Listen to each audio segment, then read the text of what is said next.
आप सब लोग सनातन यात्रा में चल रहे हैं। आज से कसम खाइए कि स्कूल में भले भगवत गीता ना पढ़ाई जाए, पर अपने घर में आपको पता है, अभी ये दास अनिरुद्ध एक विद्यालय बनाने का मैंने सोचा है।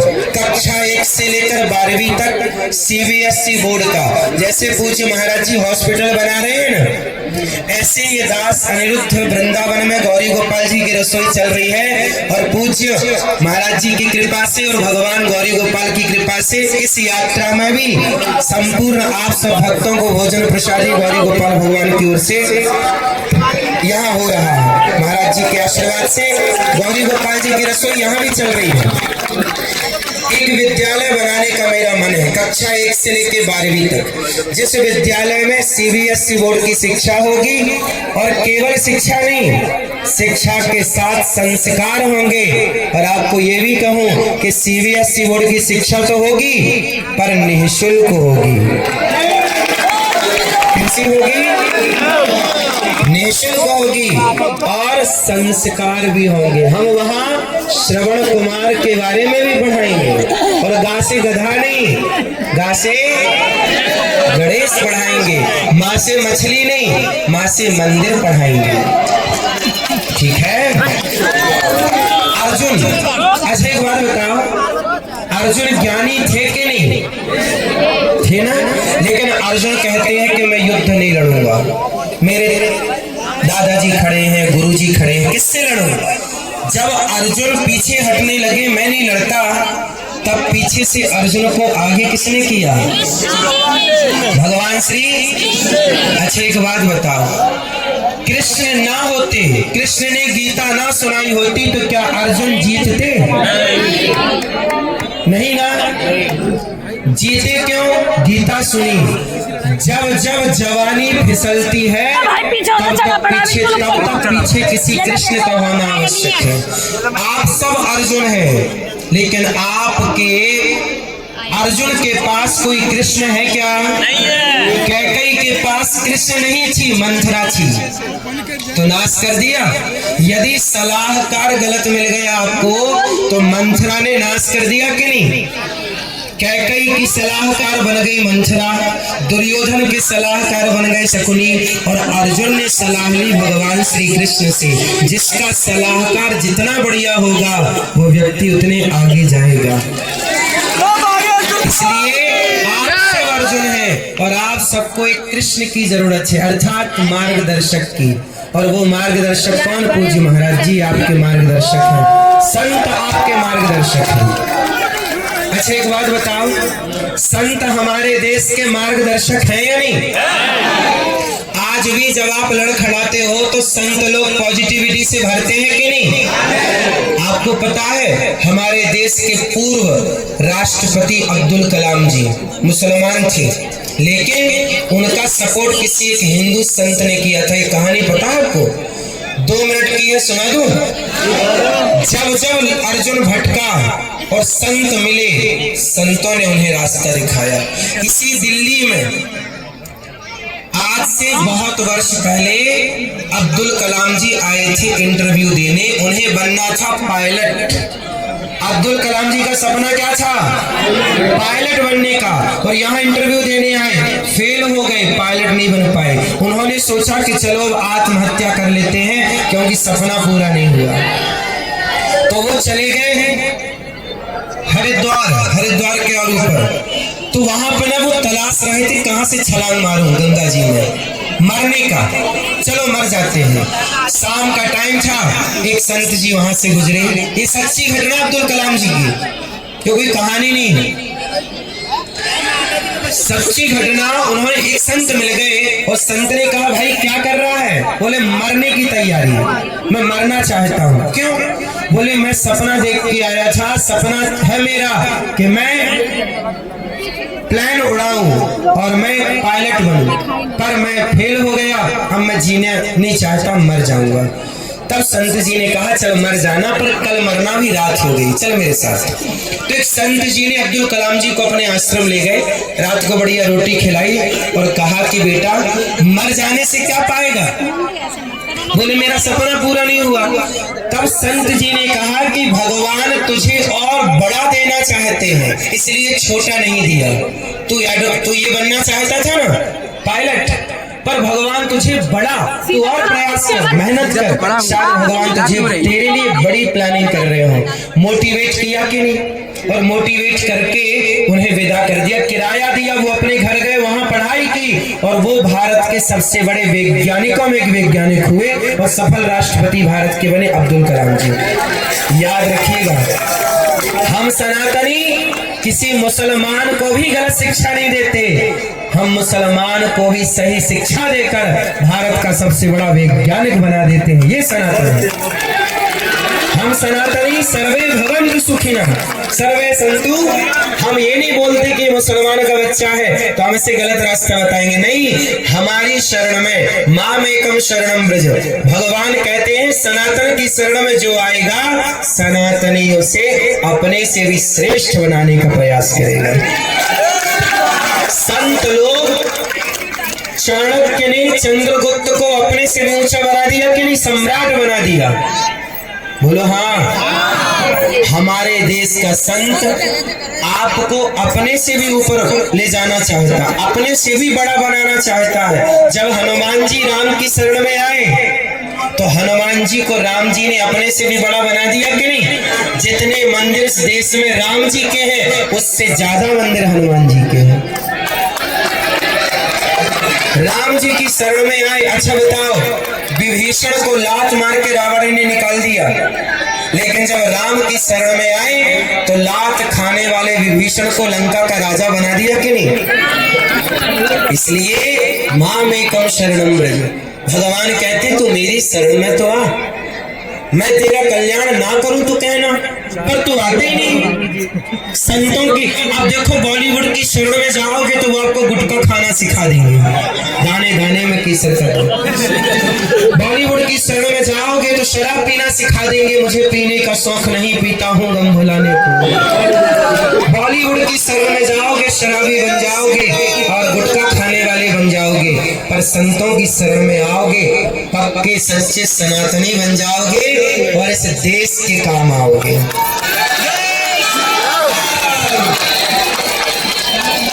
आराम से आराम से आराम से बेटा, गिरना मत, आराम से गिरना मत। बात समझ में आई? तो आज से तिलक लगाओगे, बच्चों को गीता पढ़ाओगे। हम एक स्कूल बनाना चाहते हैं जहां बच्चों को गीता भी हो, रामायण भी हो, सीबीएसई बोर्ड की सारी शिक्षा नीतियां हो, सब सिलेबस हो, पर सनातन का भी एक अपना सिलेबस होना चाहिए। सनातनियों के लिए, मुसलमानों के लिए मदरसों में उनका अपना सिलेबस है क्यों नहीं है? उनके बारे में बताया जा रहा, हमें कोई आपत्ति नहीं। ईसाई लोग ईसाइयत पढ़ा रहे हैं, हमें कोई दिक्कत नहीं। मुसलमान लोग अपने मजहब को पढ़ा रहे हैं अपने बच्चों को, हमें कोई दिक्कत नहीं। तो सनातनी का बच्चा भी सनातनी की शिक्षा क्यों ना जाने, रामकृष्ण के बारे में, वेद पुराणों के बारे में क्यों ना जाने? बात समझ में आई कि नहीं? इसलिए मेरी माँ,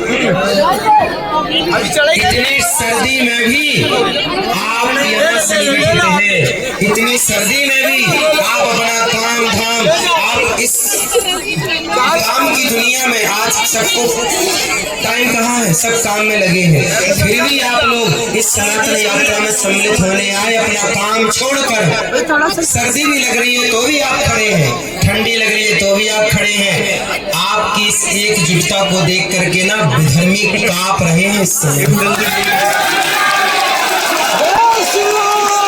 आप जब बिखरते हो ना तो लोग हंसते हैं कि देखो सनातन टूट गया, लेकिन आप जब संगठित होते हैं तो दुनिया आपको देखकर डर जाती है। सच कहूं मेरी माँ, दुर्गा माँ के कितने हाथ होते हैं? कितने? 10 कौन कह रहा है? दुर्गा मैया के हाथ कितने हैं? 8 हाथ क्यों हैं? हम हम सनातनी चार हैं। हम पहले भी ये बात कहते आए हैं, ब्राह्मण क्षत्रिय वैश्य शूद्र। क्या हम चारों अलग अलग हैं क्या, कि एक हैं? दुर्गा मैया कहती हैं कि तुम चार एक हो जाओगे तो तुम्हारे हाथ हो जाएंगे 8, और 8 हो जाएंगे तो जंगल के राजा शेर को भी अपना गुलाम बना सकते हो। इसलिए दुर्गा शेर पर चढ़ना। संगठित होगे तो शेर भी तुम्हारा गुलाम होगा। तुम्हें किसी की गुलामी तब जब तुम एक रहोगे।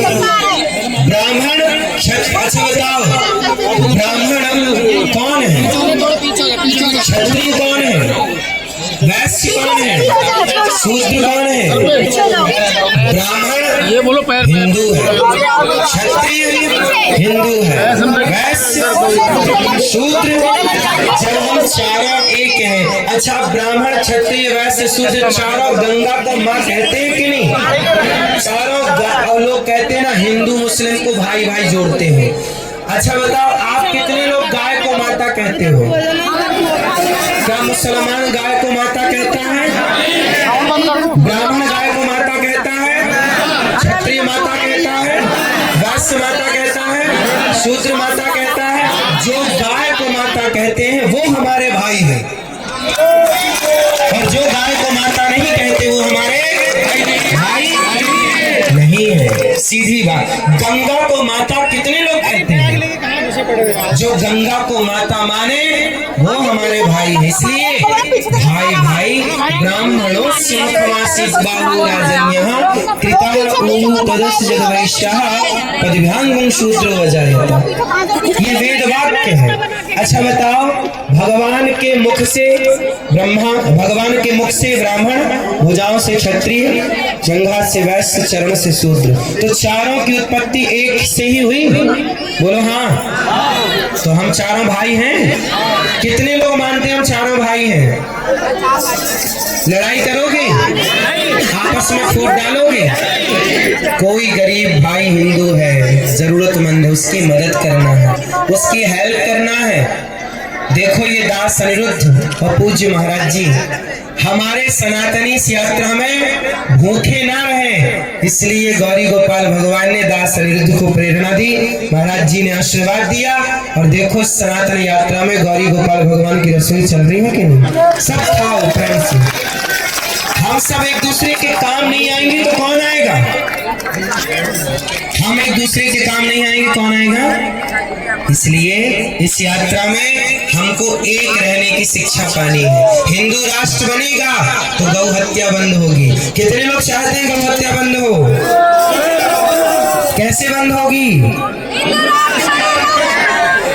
राष्ट्रीय पक्षी मोर हो सकता है तो गौ माता राष्ट्र माता क्यों नहीं हो सकती?